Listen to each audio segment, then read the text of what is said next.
Hi, everybody. So today we're going to practice actually using Desmos to type in our equations and identify parts of the graph. So let's get started on the first example.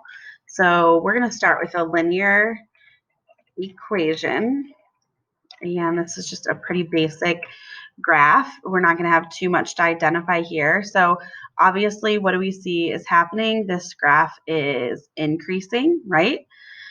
There's a y-intercept. Now, to find the y-intercept here, all you have to do is just click on where it intersects the y-axis, and it'll tell you that ordered pair right there. So you're going to click it, and you're just going to type 0, 5 if it were to ask you where the y-axis or y-intercept was.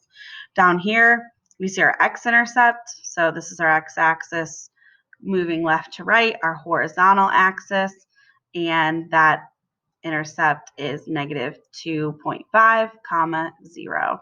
Okay, so again, this is increasing. We don't see any maxes or mins right here.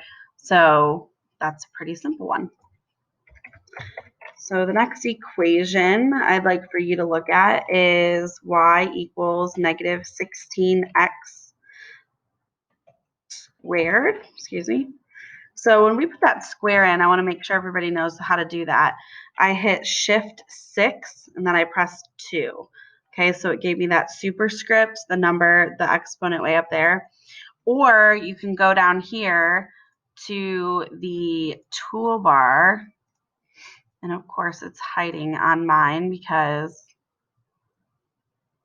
of my screen recording. There we go.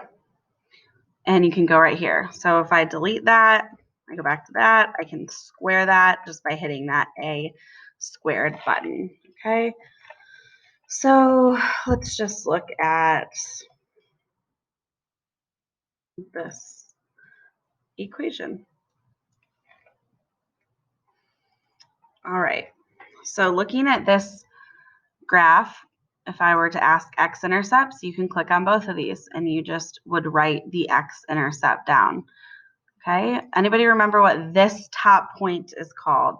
Stops increasing and starts to decrease. This is the max, and that's 0, 5. Now, we write the max, though, with only the y value. So we would write this max as y equals 5. Now, look at that. That is what shows that how high that goes, right? So we're looking at the vertical axis to figure that out. So y equals 5.